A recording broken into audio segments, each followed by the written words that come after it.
안녕하세요. 저는 올해 결혼 7주년을 맞이한 37살 여성입니다. 현재 공무원이지만 휴직 중이에요. 원래는 대학 졸업하고 남들처럼 평범한 회사에 취직해 직장 생활을 하고 있었습니다. 건설회사였는데 업무 특성상 공무원분들도 많이 만나야 했고, 그러다 인연이 닿은 게 바로 남편이었어요. 남편이 건설 분야 7급 공무원이었거든요. 저희는 2년 남짓한 기간 동안 연애했고, 아홉 수피에 30살이 되던 해봄 결혼했습니다. 양가 재정 수준은 비슷했고, 둘 다 적당한 직장 다니고 있고, 별다른 반대도 없었기에 수월하게 결혼할 수 있었어요. 시부모님도 성격이 매우 좋으셨고, 특히 한두 살 터울이었던 시누이와 사이가 좋았어요. 물론 시동생도요.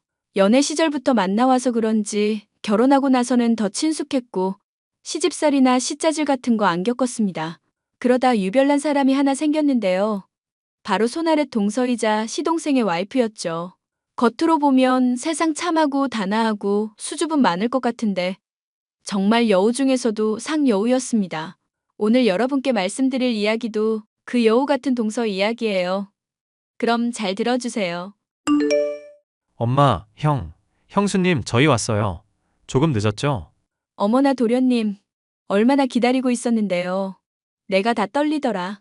어서 와라. 네 형수가 어찌나 긴장하던지. 언제 오냐고 계속 묻는 통에 나까지 떨렸다. 먼 길 오느라 고생 많았어요, 아가씨. 안녕하세요. 박선미라고 합니다. 전화만 몇 번 드렸는데 이제야 찾아뵈서 죄송해요. 아니에요. 이렇게 보려고 만난 인연인데 뭘. 밖에 상당히 춥죠? 어서 와서 식사부터 해요. 차린 건 없지만 솜씨는 좋으니 먹을 만할 거예요. 어머님 말씀 편하게 하세요. 그러면 그럴까? 어쩜 이렇게 싹싹하기까지 할까? 우리 형준이가 잘해주니? 엄마, 그런 건 천천히 물어봐. 밥 먹기도 전에 체하겠다. 아이고 맞아요 어머님. 국도 다 식었네. 국 조금만 데워내 드릴게요. 어머니, 일단 식사부터 하세요. 도련님이랑 아가씨도요. 어머나, 무슨 음식을 이렇게 많이 하셨어요? 형준 씨한테 게장이랑 갈비찜 좋아한다고 이야기하긴 했는데 어쩜. 저 너무 환대해 주셔서 감사해요. 당연히 집에 귀한 손님 오는데 이 정도는 대접해야지. 다 식겠다. 얼른 먹자. 차린 건 없지만 많이 먹어. 엄청 배불러요, 어머니. 감사히 잘 먹었습니다. 내가 한 게 있나 뭘. 이거 거의 다 큰 애가 한 거나 다름없어. 난 옆에서 거들기만 했다고.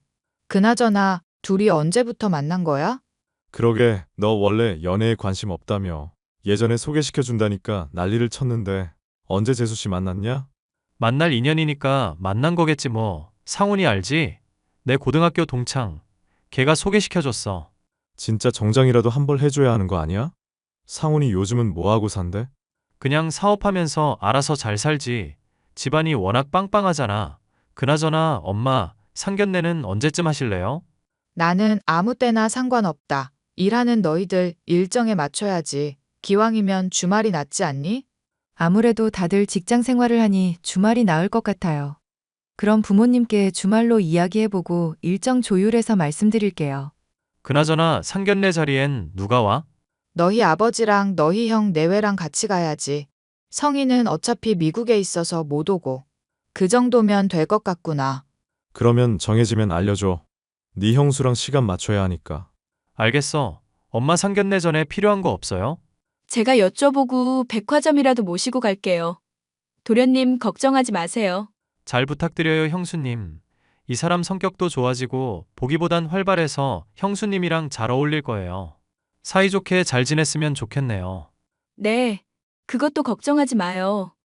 그동안 나 봐왔으면서. 아무튼 서로 좋은 인연이 되었으면 좋겠구나. 우리 식구가 된 걸 축하한다. 네, 잘 부탁드려요. 시동생은 남들보다 조용한 성격이었고, 대학 졸업하고 곧바로 취직해서 평범한 삶을 살고 있었습니다. 원래 저희끼리는 시시콜콜 서로 할 말, 못할 말 다 주고받았는데, 어느 순간 숨기는 게 많아지더라고요. 그러더니 동서를 데리고 와서는 느닷없이 결혼하고 싶다며 인사를 시키는 겁니다. 언젠가 예정된 일이었지만 갑작스러운 상황에 당황하면서도 기쁜 마음으로 축하해 주었어요. 그렇게 시동생이 많은 사람들의 축하를 받으며 결혼을 했습니다. 의외로 호탕한 성격이었던 사돈 어른들 덕분에 결혼 준비는 상당히 수월한 편이었어요. 시동생이 결혼하고 3개월 정도의 시간이 흘렀을 때 시부모님은 귀농하시겠다고 했습니다. 이제는 자식들 다 키워서 출가시키고 알아서 잘 살 수 있으니 남은 인생 편히 지내고 싶으시다면서 말이죠. 그러면서 재산 분배에 관해 이야기를 하셨는데 모든 형제에게 균등하게 분배해 주시겠다고 하셨습니다. 갖고 계신 부동산 처분해서 시골에 땅이랑 집을 마련해 놓으셨고 나머지 돈으로 재산 분배 예정이라고 하셨습니다. 근데 얌전히 있던 동서가 돈 이야기가 나오자 눈빛이 변하며 사람이 달라지기 시작했습니다. 형님, 바쁘세요? 아니, 나 한가한데? 형님 공무원 아니세요? 지금 시간에 한가하면 안 되잖아요. 나 건강검진 받아야 해서 오늘이랑 내일 휴가 냈거든. 무슨 일 있어? 아니, 이런저런 이야기 좀 나누려고 그러죠. 지난번에 어머님이 재산 정리하신 거요. 형님은 얼마 받으세요? 글쎄? 나야 잘 모르지? 에이, 설마 모른 척 하시는 거 아니죠? 제가 그이한테 듣기로는 다 마련하시고 남은 게 15억 정도라던데. 그때 균등하게 주신다고 했으니까 집마다 5억씩 맞겠죠? 어머님, 아버님이 알아서 하시겠지. 나는 크게 돈 욕심 없어. 우리가 못 벌고 있는 것도 아니고 난 지금도 충분히 만족하거든. 속물같이 느끼시겠지만 요즘 물가 장난 아니잖아요. 근데 좀 억울하지 않아요? 뭐가 억울한데? 미국에 있는 아가씨는 곧 출가회인 될 건데 어차피 나중이든 언제든 부모님 모시는 건 결국 아들목 아니에요? 그럼 분배가 아니라 더 쳐주셔야지. 형님이 생각해도 좀 아니지 않아요? 그래서 동서가 어머님, 아버님 모실 거야? 지금 당장은 아니죠. 그것 봐. 그리고 재산 관련해서는 어머님이랑 아버님이 의논하셔서 알아서 잘하실 거야. 우리는 신경 안 써도 돼. 워낙 강직하신 분들이라 말 안 해도 잘 해결하실 거거든. 그건 그런데요. 아니, 형님은 돈 욕심이 없어요? 가만히 있으면 몇 억이 생긴다는데 이왕이면 조금 더 받으면 되잖아요. 서울에 5억 가지고 집 못 사는 거 아시잖아요. 전셋집도 겨우 구할까 말까인데 형님 지금 사는 집 매매예요? 매매지. 결혼하면서 나랑 남편이랑 모은 돈이랑 양가해서 조금씩 보내주신 거 다 올인했어. 그래서 우리는 결혼식이 소박해. 정말 가족끼리만 모여서 식사했거든. 정말요? 그럼 예단은요? 그런 거 안 했지. 주고받은 건 결혼 반지밖에 없어. 대출 없이 사는 게 좋은 거라서. 어머, 형님 정말 의외네요. 진짜 돈 욕심 없으신가 보다. 균등하게 주신다고 하셨으니까 알아서 하시겠지. 아니면 어머님이랑 이야기 좀 해보던가. 서방님은 뭐라 하시는데? 그이야 뭐 별말 없는 거죠. 더 주면 좋은 거 아니에요? 좋기야 하겠지. 근데 우리가 없이 사는 사람들도 아니고 당장 욕심부려서 뭐 하려고. 그냥 있는 대로 살지 뭐. 하여튼 형님은 너무 얌전하시다니까? 아무튼 다시 연락드릴게요. 그래, 고생해. 당시 시누이는 미국에서 직장 생활하고 있었고 1년 정도 뒤 귀국할 예정이었습니다. 그 시기에 맞춰 재산 상속을 받기로 했는데 동서가 하루라도 빨리 돈을 받고 싶었는지 전전긍긍하더라고요. 언제 받든 그건 상관없었습니다. 그리고 시부모님은 조금씩 고향에 내려갈 준비를 하기 시작하셨습니다. 부동산은 이미 처분하셔서 예금으로 바꿔놓은 상태였고 주말마다 시골집에 가셔서 정리도 하고 오시고 그러셨어요. 동서는 가족들 눈치를 살살 보더니 갑자기 시부모님에게 잘하기 시작했습니다. 태도가 바뀐 거였어요. 나이도 있으시고 그동안 살아오신 세월이 있으니 왜 그러는지 아시는데도 무척이나 부담스러워 하셨습니다. 시간이 갈수록 동서가 꼴사나웠지만 워낙 욕심도 없던 저는 별 생각 없이 저러다 말겠지 싶었답니다. 그런데 말입니다. 동서는 시간이 지날수록 더 얄미워지기 시작했어요. 어느 순간 제 심기를 건드리며 약을 올리는 건지 알 수 없지만 간을 보는 것 같더라고요. 형님, 그동안 잘 지내셨죠? 지난번에 커피 한잔 하기로 했는데 시간이 안 맞아서. 언제 시간 되세요? 나야 평일에 6시면 퇴근하니까 그 이후엔 넉넉하지. 주말은 당연히 언제든 되고. 가까이 사는데도 만나기가 어렵네요. 두 분 다 바쁘신 건 이해하는데 문화생활도 좀 하시고 그러세요. 그래, 그럴게. 근데 오늘은 왜 연락한 거야? 이제 곧 퇴근 시간이라 여유롭긴 한데. 형님한테 긴히 물어볼 게 있어서요.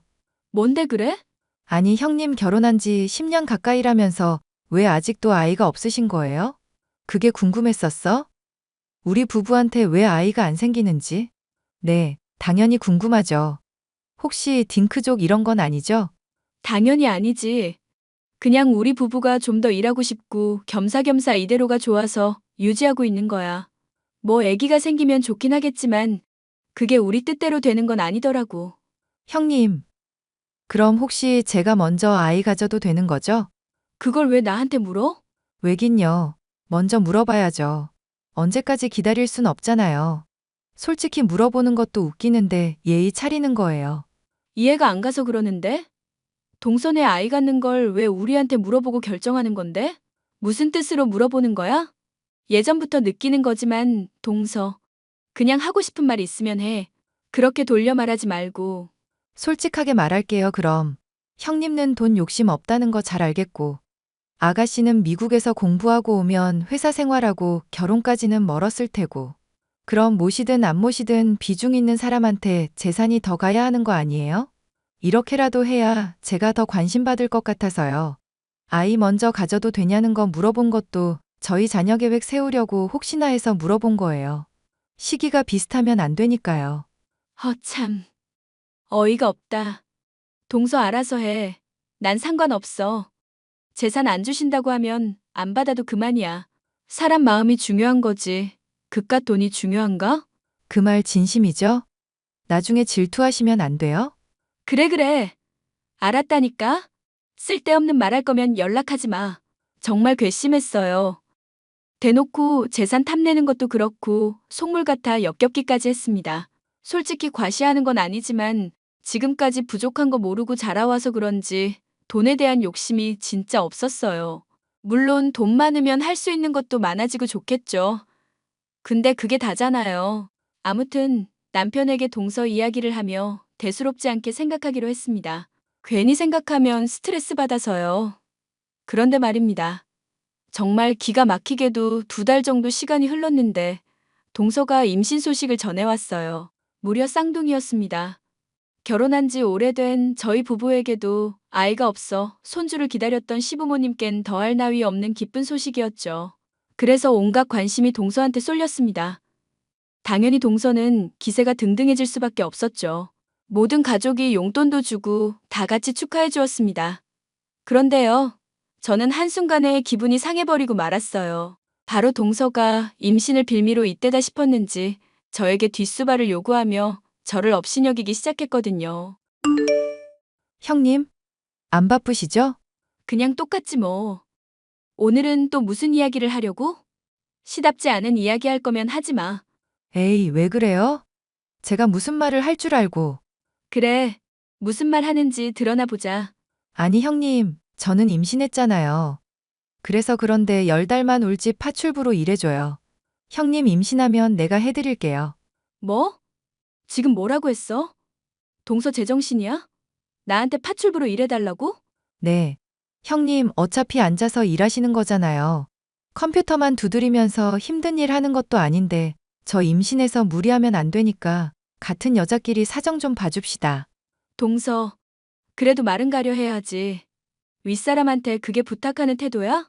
임신해서 힘든 거 알겠는데 내가 왜 파출부로 일을 해줘야 해? 그만큼 돈 줄 거야? 말 같지도 않은 소리를 하고 있어? 어머나, 그게 무슨 말씀이세요?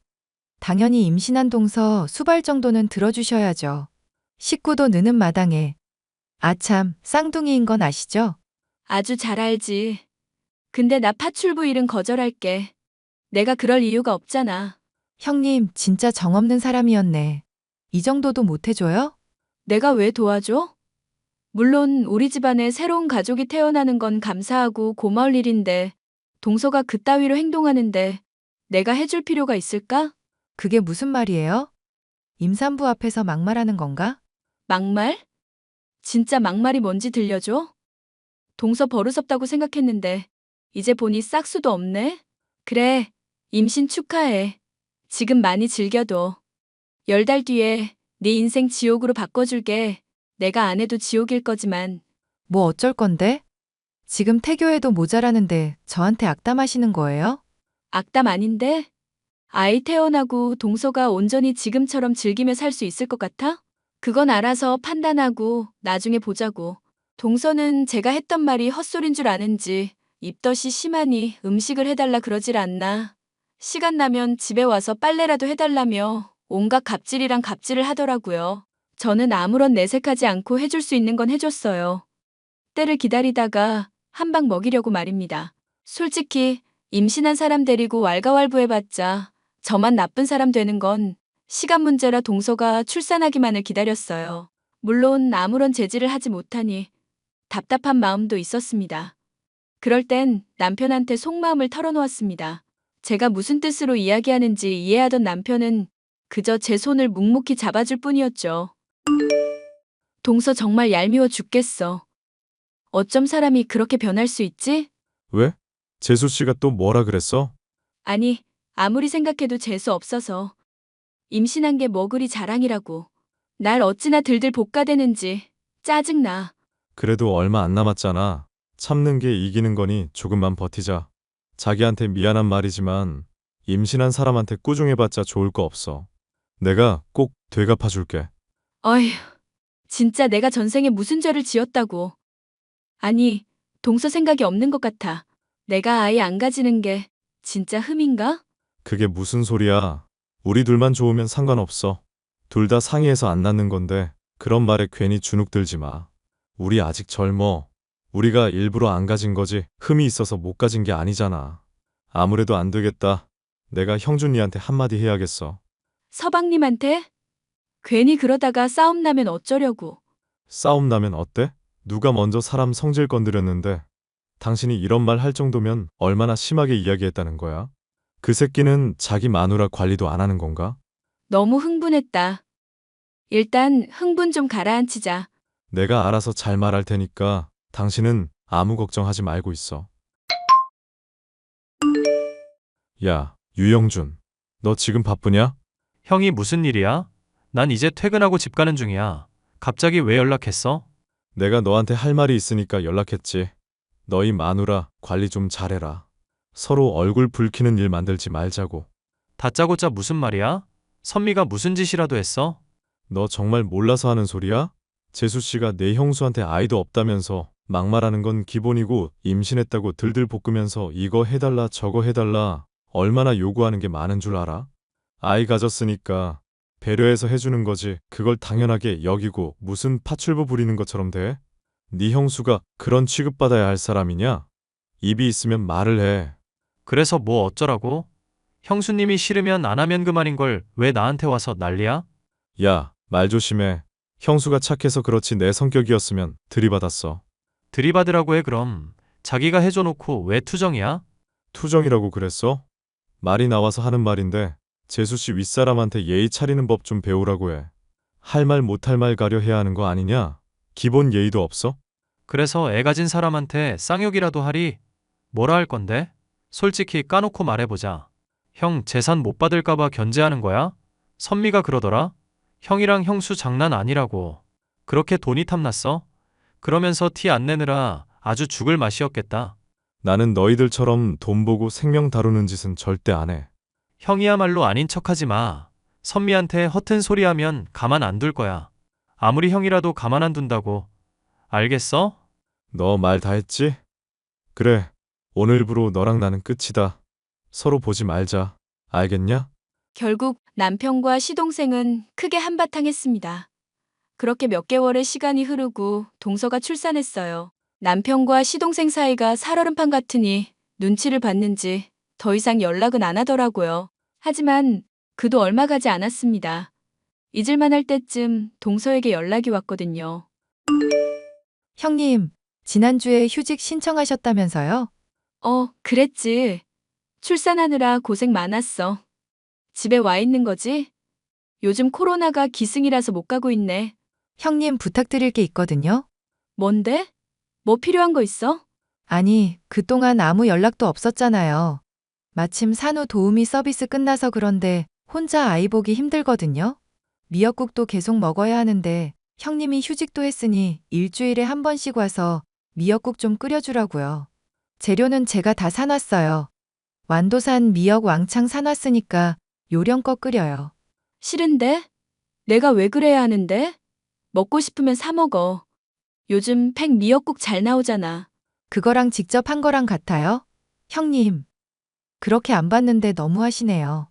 그럴 때일수록 마음을 곱게 써야 아이가 들어서는 거예요. 그리고 형님은 돈에 관심도 없고 애도 없으니까 어머님 재산은 다 제가 가져도 되죠? 동서 내가 예전에 했던 말 기억나? 무슨 말이요? 후회할 짓 하지 말라고 했잖아. 사람이 한 번 내뱉은 말은 잘 기억해야지. 안 그래? 도대체 무슨 소리예요? 아무튼 내일 오전에 와서 미역국 좀 끓여주세요. 한번 끓여서 소분해서 냉동실에 넣어두시고요. 소고기는 양지 부위 아니면 안 먹어요. 알아서 먹든지 말든지 해. 내가 해줘야 할 이유가 있는지 모르겠네. 그렇게 먹고 싶으면 친정 부모님께 연락해야지. 미리 사둔 미역 처먹던지 바르던지 알아서 해. 동서는 보란 듯이 저에게 갑질을 하기 시작했고, 이제는 겁도 안 난다는 듯이 대놓고 저에게 명령하더라고요. 저는 이때다 싶어 동서와 나눈 대화를 모두 녹음해 주었습니다. 날이 밝자마자 시어머니한테 가서 다 들려드렸어요. 한참 동안 듣던 시어머니는 얼굴이 시뻘개질 정도로 화가 잔뜩 나셔서는 소리치기 시작하셨습니다. 하지만 이내 평정심을 되찾으시고는 깊은 한숨을 내쉬셨죠. 얼마 뒤 조카들이 100일이 되었고 고급 레스토랑에 모여 식사하기로 했습니다. 눈치는 밥 말아먹은 동서가 대놓고 돈 않는 소리를 하더라고요. 어머니, 축하해 주셔서 감사해요. 근데 걱정이 이만저만 아니에요. 하나도 아니고 둘이라 뭐든지 다 2배잖아요. 학비도 그렇고 양육비도 그렇고요. 그래서 어쩌란 말이냐? 이미 낳은 자식들 도로 뱃속에 집어넣을래? 어머니, 무슨 말씀을 그렇게 하세요? 내가 그동안 너 하는 행동 다 지켜봤다. 근데 아무리 생각해도 이건 아닌 것 같아서. 내 자식 앞세워서 장사하려고 했던 거 내가 모를 줄 알았니? 엄마, 그게 무슨 말이야? 갑자기 선미한테 왜 이래? 어머님, 너무하세요. 좋은 날인데 왜 저를 그렇게 미워하시는데요? 제가 도대체 뭘 잘못했는데요? 또 형님이 저 모함했죠? 그런 거죠? 둘째, 너 정신 못 차리니? 어머나, 어머니 그렇다고 물을 뿌리시면 어떡해요. 정말 노망 나신 것도 아니고 이 원피스가 얼마짜린데. 어머니도 생각이 있으시면 말을 해보세요. 솔직히 사람 차별하는 것도 아니고 이러시면 안 되죠. 맨날 형님만 예뻐하시고 저는 나 몰라라 하시고 지금 편애하시는 거예요? 어머니, 진정하세요. 네? 이게 무슨 짓이야, 엄마? 이 사람이 뭘 잘못했길래 이 난리냐고. 아무 잘못도 없다. 이거냐? 너 그동안 네 마누라 관리를 어떻게 한 거야? 가족이면 더 보듬어주고 잘해줘야지. 큰애가 너희 집 파출부도 아니고. 그건 그렇다 쳐. 임신 못한다고 면박을 줘? 네가 뭔데 나도 안 주는 면박을 주는 거니? 엄마, 진정하세요. 재수 씨, 지금 행동 굉장히 무례한 거 알아요? 아주버님, 말씀은 똑바로 하셔야죠. 제가 먼저 무례했어요? 제 얼굴에 다짜고짜 물 뿌리신 건 어머님이잖아요. 제가 무슨 잘못을 했다고 애들도 보는 앞에서 이러세요? 맞아. 증거 있어? 무슨 증거로 이러는 거야? 에라, 이 쌍놈의 자식 같으니라고. 그동안 둘째가 큰애한테 했던 말들이다. 잠자코 듣고 판단해보거라. 내가 이렇게 화내는 게 부당하면 둘째한테 정중히 사과하마. 재수 씨 좋은 말로 할 때 이 사람한테 사과해요. 나도 그냥은 못 넘어갑니다. 도대체 제가 뭘 잘못했는데요? 아이를 못 가지니 신보가 못 되져서 그런가? 너 진짜 제정신 아니구나. 앞으로 시댁 근처에는 얼씬도 말아라. 형준이 너도 마찬가지야. 큰애한테 진심 어린 사과 안 하면 앞으로 다시는 너희들 안 보고 살 거야. 큰애가 얼마나 고생하면서 살았는데 너희들이 감히 내 며느리한테 그딴 망발을 해? 병이 있는 것도 아니고 아직 때가 일러서 안 갖고 있나 보다 했는데 네가 무슨 이 집안의 실세라도 되는 게야? 어디서 함부로 입을 놀려. 어머님, 정말 너무하시네요. 못할 말 한 것도 아닌데 유난이신데요? 뭐라고? 너 말 다 했니? 결국 머리끝까지 화가 난 시어머니는 화를 참지 못하셨고 동서의 머리채를 잡아챘습니다. 두 사람이 뒤엉키니 남편, 시동생, 시아버지 할 것 없이 달려들어 두 사람을 떼어놓기 바빴죠. 동서는 이 와중에도 지기 싫었는지 똑같이 시어머니 머리채 잡고 옷까지 찢어놓으며 난리를 쳤습니다. 결국 강제로 떼어졌고 동서는 분이 가시질 않았는지 시어머니를 폭행죄로 고소한다며 으름장을 놓았습니다. 당연히 조카들의 백일잔치는 엉망이 되었고 저희 부부는 시부모님을 모시고 시댁으로 왔습니다. 식당을 빠져나오면서 그동안 살면서 듣지 못했던 욕도 들어보고 뒤통수가 무지 따가웠어요. 시댁으로 돌아와 시어머니는 제 손을 잡으시고는 그동안 왜 내색하지 않았냐며 가여워하셨어요. 그러면서 제가 아이 문제로 상처를 받았을까봐 괜찮다며 등을 토닥여 주셨습니다. 시동생 부부는 그날 이후로 연락을 주고받거나 본 적은 없어요. 시부모님이 그동안 마음고생 심했다며 저희 부부에게 5억 원을 상속해 주셨습니다. 하고 싶은 여행도 하고 집도 사고 알아서 잘 쓰라고 당부하셨는데 당분간은 그대로 갖고 있을 예정입니다. 그리고 시동생 부부는 아직 재산을 물려받지 못했습니다. 언젠가 정신을 차리게 되면 그때 줄 거라며 아주 호되게 말씀하셨거든요. 대충 상황이 정리된 뒤 시부모님은 고향으로 내려가셨어요. 백일잔치 이후로 시부모님께 아주 호되게 혼난 시동생 부부는 저희 부부에게 끊임없이 연락을 해오고 있습니다. 이제야 뭔가를 느낀 건지 아니면 정말로 상속을 못 받을까봐 악어의 눈물을 흘리는 건지 모르겠지만 앞으로 영영 만날 일 없을 거예요. 그렇게 저는 시동생 부부와 절연을 하게 되었죠. 죄 없는 아이가 불쌍하지만 아이가 필요한 게 있다면 시부모님을 통해 전달할 거고 그 두 사람과 다시는 엮이지 않을 겁니다. 그리고 여러분께 고백할 게 있는데요. 사실 얼마 전 제가 자연임신에 성공했습니다.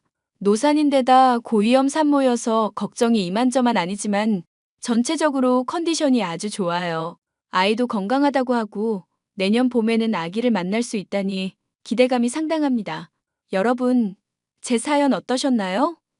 여전히 현재 진행형이긴 하지만 과연 시동생 부부가 정신을 차릴지 의문입니다. 그래도 복잡한 생각은 하지 않으려고요. 앞으로 태어날 아이만을 위해 태교에 힘쓸 겁니다. 제 사연은 여기까지고요. 긴 사연 들어주셔서 정말 감사드립니다.